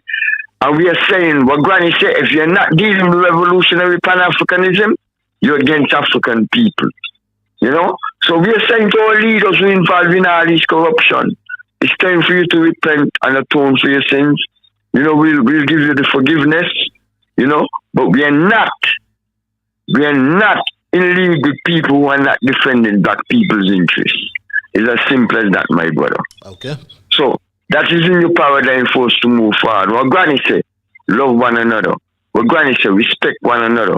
What Granny say, true African liberation, which is revolutionary Pan-Africanism, is the only solution to this pollution. Give thanks, my brother. One love. Give thanks as well. Yes, thousands rallied behind Burkina Faso's Captain Ibrahim Traore and foil a plot, we are told, to overthrow the junta leader. My Straight Talk family, I overlooked my emails, and I know I do have a caller here waiting. The caller can bear with me, so before we wind down, I can dispense of these emails. St. Kitts boasts of having the largest indigenous bank in the OECS, yet has the smallest economy. In light of the concern about the selling of passports, has our banking system being compromised? And that thing came in a little late, just after my guess. And this other email reads, a pleasant good evening to you, Patches. In the Abrahamic religion of the Bible, a sacrificial lamb is a metaphorical reference to the male unblemished lamb, which has or was a highly valued possession offered up as a sacrifice of the atonement of God for sin. Jesus eventually changed all that when he became the ultimate sacrifice on the cross of Calvary for the sins of all humanity. During the Jewish month of Abib Nisan, for us March, April, prior to the exodus of Israel from Egypt, it was deemed the Passover when an unblemished lamb was killed and its blood painted on every doorpost. So when the death angel came through during the night, when it saw the blood, it passed over all in the house. Patches, when the Gentiles also observed the Passover, therefore why should anyone be surprised when our chief priests, scribes, and the Pharisees, hypocrites, and elders in the form of Dr. July, Lucifer, and Braggadocio DPP, and the police had earlier o'clock in their shrouded conclave conspired against justice and paid this fake foreign national, Wolf, $500,000, then decked him in a lamb costume as their sacrifice for the murder of the good doctor. Is it any wonder that they waited until 2025 Lenten season to sacrifice their fake lamb as their atonement, or in layman's language, to take the rap or fall for the higher up killer's sins? The blood of this solid sacrifice is deemed contaminated to high heaven and unfit for purpose, and must be frowned upon by all and sundry. Lest we forget, Patches, any butcher can tell you that a sheep will go to the slaughter without a murmur, but this goat will eventually bawl muddo sooner rather than later, reads this email. Good night, Patches, reads this other email. I recently had an accident which caused me to seek treatment at the Accident and Emergency Department at the JN France General Hospital. I can attest that the treatment given to me by Drs. Saunders and Adain and the entire team were excellent indeed. They treated me with professionalism, total care and compassion, as if my health and recovery mattered. Because of their care and wholesome treatment, I am now on the mend, and I just wish to express my profound gratitude. Patches, in days gone by, the hospital didn't have the modern equipment it has today. What it had then was a team of caring nurses and doctors who made healthcare their calling and not a mere chore, as they love to see people get better and they hurt when a patient is lost. It pains me when a few bad apples in the healthcare system treat the healthcare profession as a chore instead of a calling, and that has now caused those who treat it as a calling to be painted with the same dirty brush. It is almost impossible, Patches, to find a nurse like Nurse Smith. She is a caring angel, amongst men because she, like so many others, they love to see people get better and they hurt when a patient is lost. Kudos also goes out to the nurses from the Philippines, as they are truly an asset to our continuing healthcare system. Let us encourage them along this caring journey while they look after our health care needs, and even though they may stumble and fall, let's not be too quick to crucify and discard them, but instead let us lend a hand of gratitude and love and help them back on their feet because they are all we got. That's my 2 pence, Peace Patches, to tell them that we love and appreciate them in good and bad times. Do have a pleasant evening. Thank you for that. Let's go back to the lines, caller. I thank you for holding. Yes, thank you again, Brother Patches. Listen this quote. Ignorance is no excuse to the law, whether it was before or after. And if I may take an excerpt from the St. Thomas Guy perspective, I will say, ignorant is no excuse to the law. And Patches, please don't be upset with me when I say this moving forward. Remember, I said ignorance is no excuse to the law. Going back, before Timothy Harris was Denzel Douglas.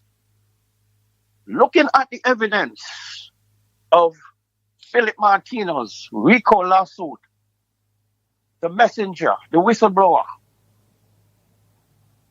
he gave information before about these corrupted, kleptocratic money laundering. And if in modern time, if you don't understand what he discovered, it was what was going on during that time.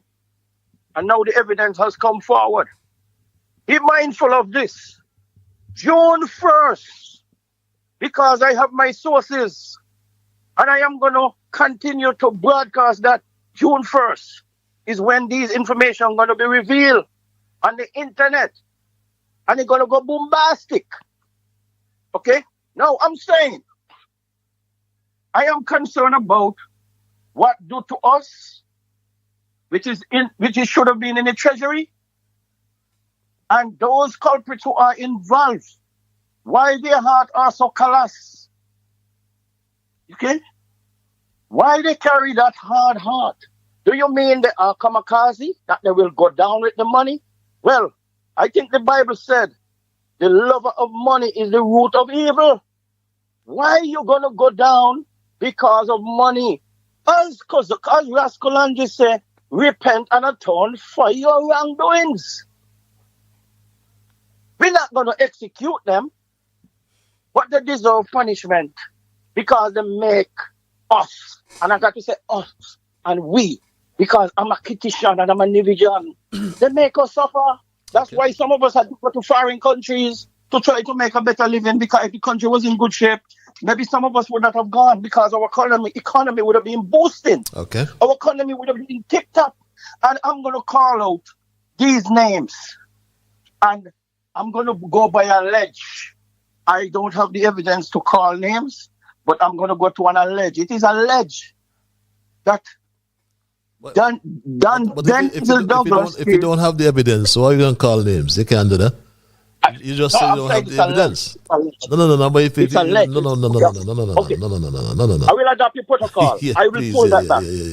I will pull that back. Yeah, please. I will pull that back. Yes. Thank you. Thank you. Let the chips fall where they may. Yes. I let the chips fall where they may. Yes. But I don't see why a human, knowing that they are in such a mess, and they know the truth to themselves, and they know the truth to the country and the people who put them there to represent them, and they steal and continue to carry that steal. Okay. Bye for now. Thank you very much. We go back to the lines and we take a few more calls. Caller, I want to thank you for holding your live. Mr. Patches, greetings. Greetings, my brother. And how are you? I am peaceful. Yourself? I'm very good myself. It's good you pause that caller from his sentiments. Mr. Patches, from since Martinez surprising call to your program, you continue having some very important guests to educate the people, and that is very good. Because the guest before last week, the first caller to that program, he was a KC. He was a little disturbed with the presentation from that gentleman at the time. But if we all could remember, in our times in politics in the past, politicians always accuse each other of some type of allegation. So hearing certain things, it just maybe refresh some of those things what was said in the past. And on your last show, the former Prime Minister of St. Lucia, what the most interesting comments I got is when he mentioned the Chamber and the Bar Association. Yes. That them two institutions should be more common with independence defense of the citizens pertaining to the program. Because you see, and it's good when he mentioned the Bar Association, because look the case with our Attorney General. We didn't himself hear a comment from the Bar Association. I know we get a comment from Mr. Foster.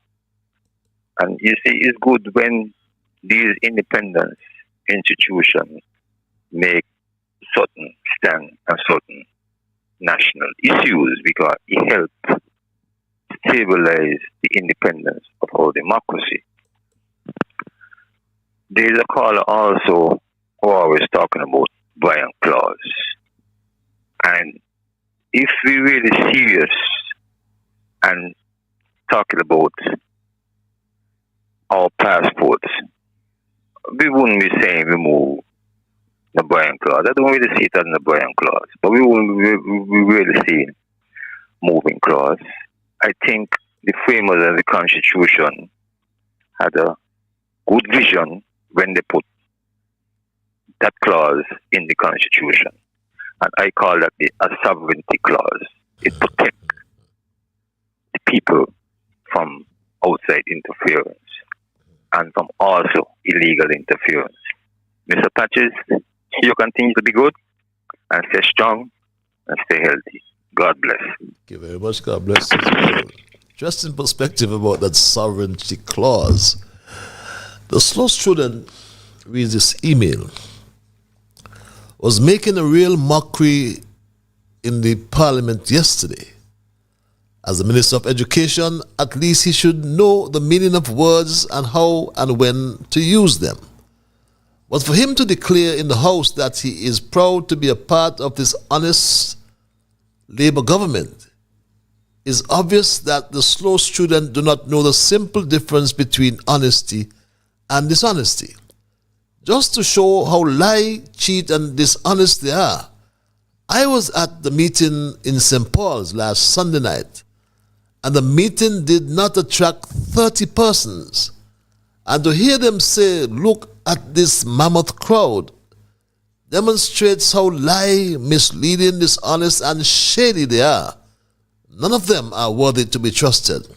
A bunch of good-for-nothing men and women. And this other message reads, I should talk family, just give me 1 second, they caller. Hello, Patches. Is it true that Marsha had dissolved the board at tourism office as she wanted to dismiss the wife of Samal?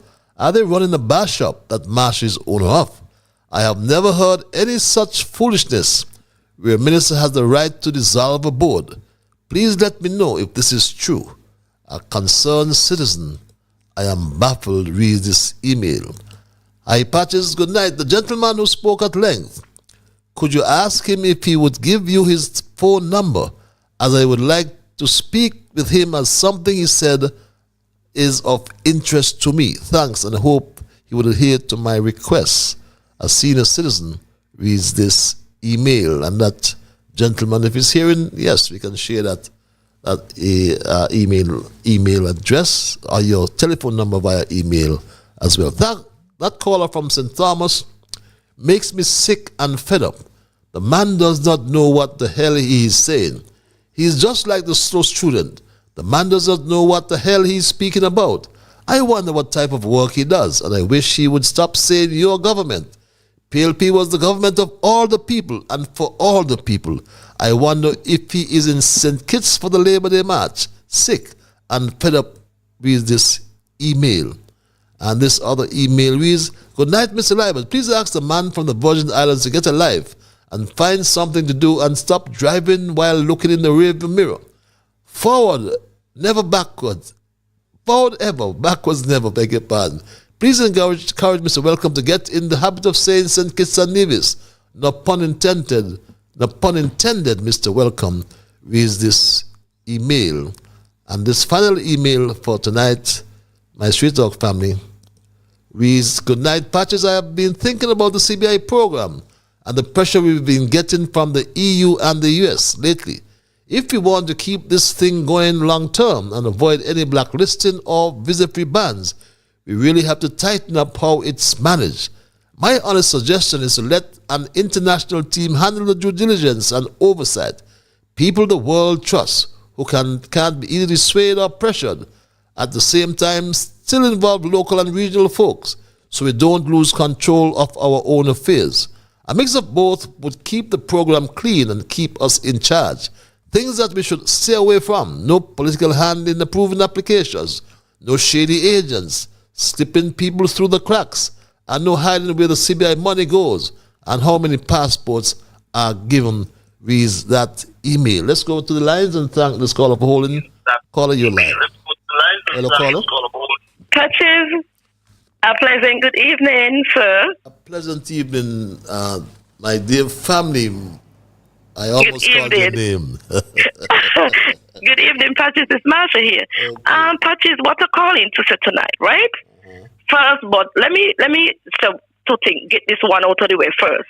Patches, I want to echo the same sentiment that most of the callers are calling in and asking you to take back up your boxing gloves and go back in the ring. I think that you have done a lot for this country. You have a lot of attributes. I just want to name out 3 main projects that your hand has touched, and it goes a long way.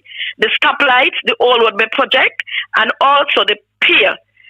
Patrice, you have done well for this Federation of St. Kitts and Nevis, and I think that you deserve a next chance in government to continue doing the great work that you have done before, and you could continue it because you know what you're doing.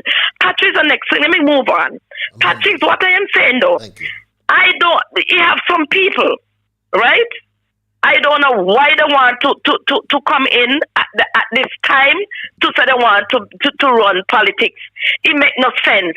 You got politics is something lie within, like a trade.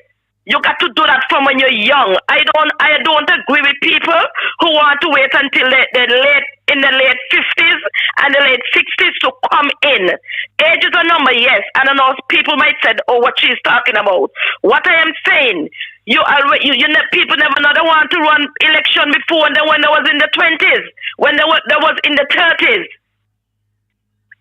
I don't think that you could contribute, people could contribute and try to help, but I don't think that you could just drop in from somewhere. What is saying it to say you want to run election? No. What you was doing years ago, what you was doing 10 years, 20 years ago, you people need to look at this thing, but it is what it is. And Patrice, then while I'm here, I just want to say, you have Mr. Richards, you have Miss Gray, you have Azad, and they wouldn't mind I'm calling the name. What I am saying, what these people every minute, everything out of the mouth is Timothy Harris. I'm fed up of hearing this. Why they not taking the text on somebody else? Everything is Tim. And the next thing again, Patrice, I don't want to hear nothing about when the MSN man come our way with my name, whenever he come to do his business, I think that this is trending too long. And straight talk, this is trending way too long. I don't want to hear this for your next show. That will be Monday. This MSR thing is trending way too long. And I think they're hauling it too long. We have to move on. It is what it is. And whenever that time bridge come, let's think it's people cross the bridge. Because everybody know what they do. So they should know where the penalty gonna be. I think that thing that thought there is too long, it's trending too long. Last week before this MSR, this is. I don't want to be hearing it. I can't tell you how to run your show, but this is my opinion. I entitled to my opinion. This MSR thing story for Monday next week, if you come in on Monday or Thursday, me don't want to hear about this MSR thing and this long trending story. We got to talk about the facts where we are facing. If you want to labor, we got to come with unity. Unity is strength and strength is power. No one party cannot get out labor. We have to combine. And the unity, I'm sending out this to the PAM and the PLP. They have to combine together to get out this labor government. They have to. And Patches, this is my thing for tonight. This is all I have to say. Whoever PAM and PLP, try your thing aside, and they have to. Simon is an old man. He in the 80s. He must hear talk out it, sad to say. But we want fresh face. We want young people, and we want people like you. It's going to be a mixture. Young and people who was there before, who know what they're doing. Patches, if you come back in, I know you're going to win your seat. Because you know what you're doing, and you contribute. You have a lot of attributes. So if you come back into one, I believe you're going to win your seat next election. Anyhow, Patches, as I always tell you, you're a good man. You know what you're doing, and continue doing the good work that you're doing. Patches, get home safe, and we always have an eye to watch over your shoulder, because this world is not easy. And if I get back in, Godspeed, have a blessed weekend, and I'll get back in. Okay, Patches, thanks for listening. Thanks a lot for your vote of confidence as well, and I'm humbled. As we wind down tonight's programming, my Straight Talk family, and like that caller Marsha said, far too often politicians succeed not by uniting us, they succeed by dividing us. I'll take about 2 more calls, so let's go back to the line and get back to that. Caller, you're live. Hello, caller. A pleasant good evening to you, Patches. Good evening, sir. Did I say so? That's yes, good evening. How are you? I am peaceful. Is that my dimples? And I'm saying good evening, sir. I humbly apologize. Perhaps I have not been so long. How are you? Yep. That is what I call you to tell you. I would like to know why are so many National Assembly taking place at this time? What's going on? The second thing I would like to say, I'm agree with everything that Mr. Dyer said. I'm agree with everything what he said. And for Duggar in St. Thomas and Granny say, I think you need to keep a show for them there in the night when people are asleep, that nobody hear them, because this one from St. Thomas especially. He say he listening, but he's not understanding. Something is wrong with his brain. So I think a show for them there when everybody asleep will be good. That nobody could listen to them. And maybe you got to put on a thing on top of your ear if you don't want to hear them too, because them just sick in people's stomach. I want to know what Harris doing, if Harris killed anybody for him. Every time he talk, if you talk about the government, he got on him. What is his problem? I don't know what is his problem, but you need to keep a show for them when everybody gone to sleep. You have a pleasant night. Thank you very much. You made my night, my dear, right? And perhaps that's a nice way, a nice tone on which to end it, my Straight Talk family. Because, as I said, politicians draw sharp lines between parties. You hear them PAM and Labour and PLP and NRP, CCM and PLP. They draw sharp lines between communities, in between neighbors, trying to convince us that those who think differently to them are somehow our enemies. Why, you may ask, and the response is simple. It is because division keeps them in control. So be cautious. When we are divided, we are easier to be distracted, easier to be manipulated, and far less likely to hold our leaders accountable. So let me remind you as I part company tonight, my Shaitok family. We are not enemies. We are citizens of the same country. We face the same challenges. And we are deserving of the respect and opportunity. It is time we stop letting party lines define our loyalty and start demanding leadership that puts people over politics. So tonight, as I leave, I challenge you. I challenge every one of you to talk to someone who does not vote like you. Ask questions, share ideas, build understanding, because change does not come from silence or separation. It comes from solidarity. And united, we are unstoppable.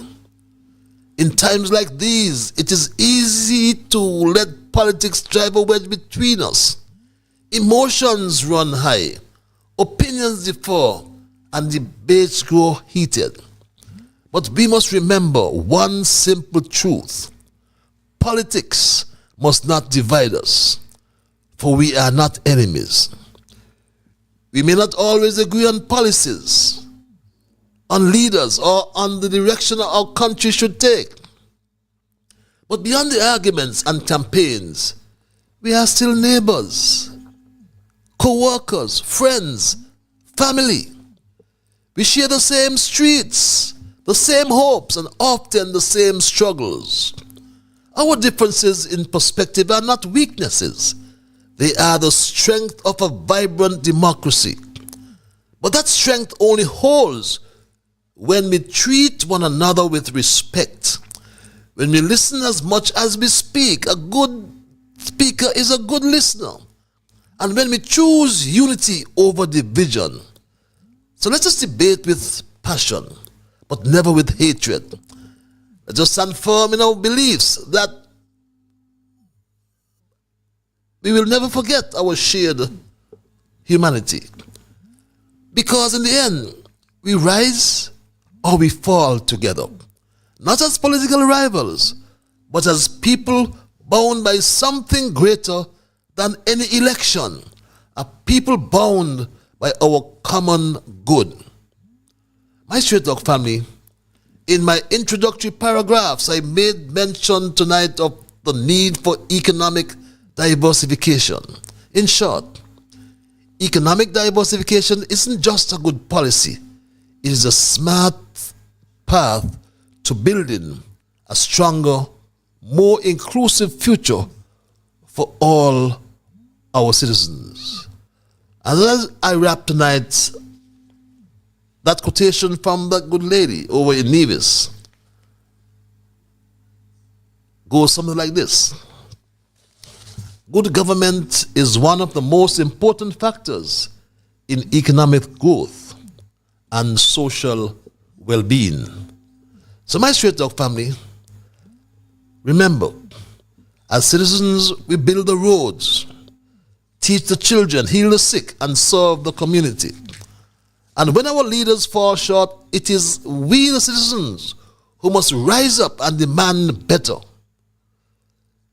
To be a citizen is not a passive role. It is a position of power and duty. All we have, and we all have the power, I should say, and the duty to address our CBI program. Behind the veil of integrity lies a rotten core, I submit.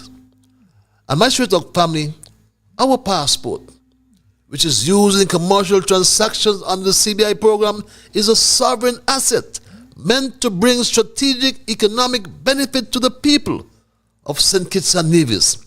It has instead become a tool for illicit enrichment by political and economic elites.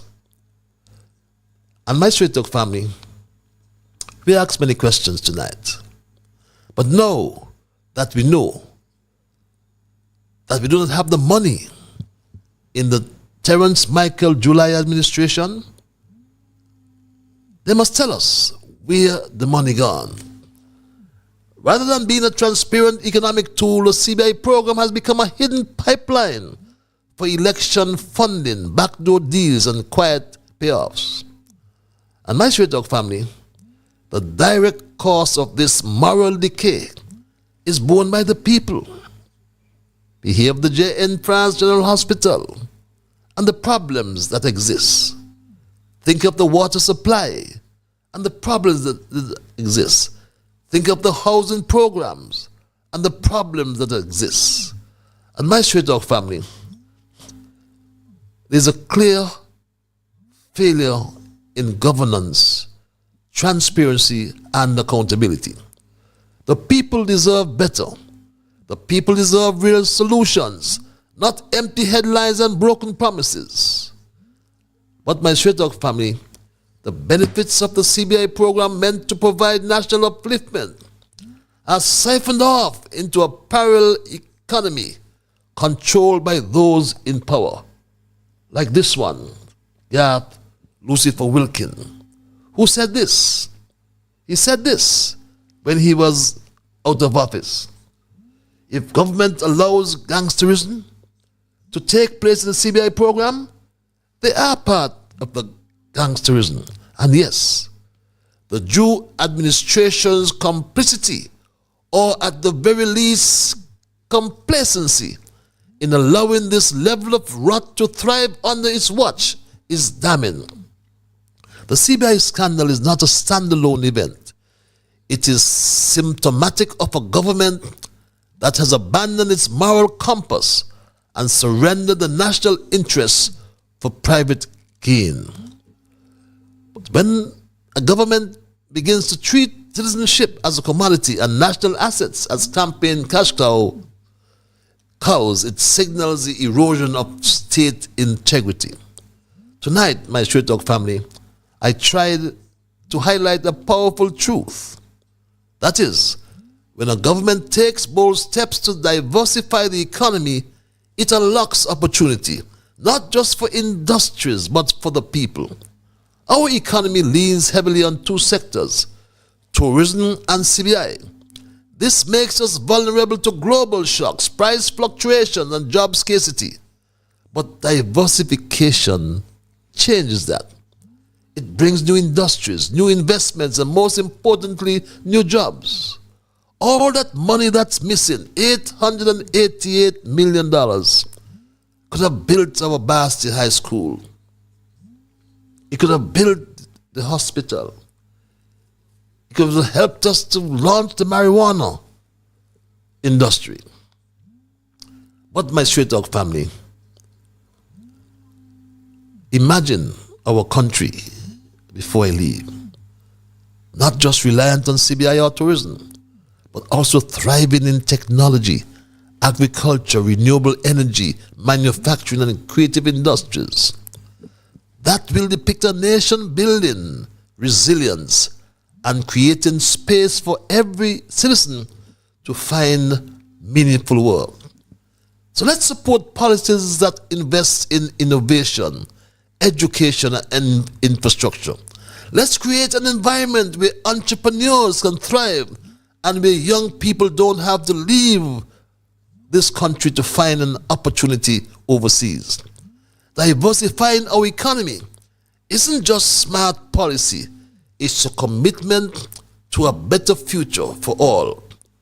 And that descent I spoke of earlier is why, as citizens, as a people, we must march for a diversified economy and more jobs. That's my story tonight, my straight talk family, and I am not going to change it. I want to thank Almighty God for guiding our conversation tonight, as always. I want to thank you, the viewers, and I must apologize for the issues I've had with the Facebook platform before I forget. But I want to thank those who sent emails, those who call. Remember, you are the ones who make Straight Talk, and for that reason, I say a big, big thank you. Remember, if you want to support our program, just scan this code on your screen. Any donation will help us to keep this public service program going. But thank those who have already made donations, my Straight Talk family. And on Monday, the Workers' Day, we take a short sabbatical. And I'll see you next week, Thursday, God's willing. So until then, my Straight Talk family, have yourselves a wonderful weekend. Be good to all whom you meet. And remember, whatever your mind conceive, that you will achieve. But first of all, you just got to believe. So when you wake in the morning, thank God for the morning light and thank Him for taking you through the night. And my Straight Talk family, have yourselves a wonderful, wonderful weekend. Until we connect on Thursday next week, be good to all whom you meet and be good to yourselves. Bye-bye. Until we connect on Thursday next week, keep moving on. When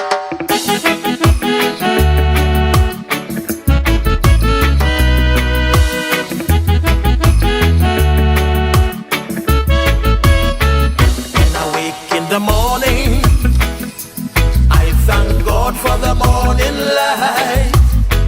Give Him thanks and praises for taking me safely through the night. For the rest of food and loving care, and for my mother's breath of life that's got me here.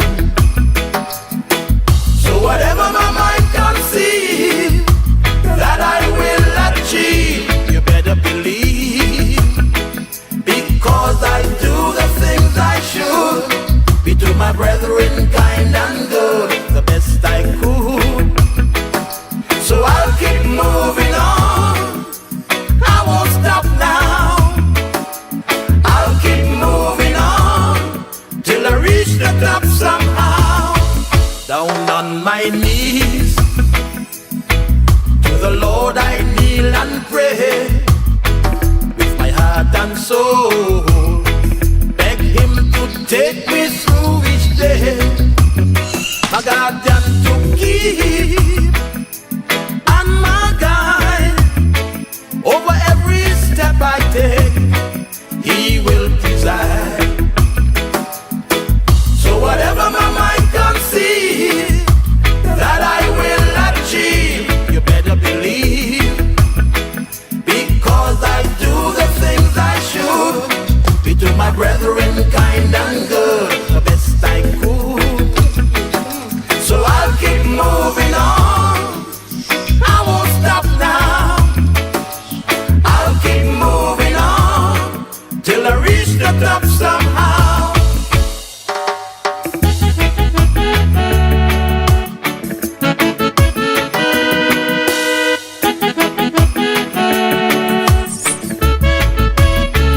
Now I'm on my way with strength and courage from above. No man I'll fear, since God protects me with His love.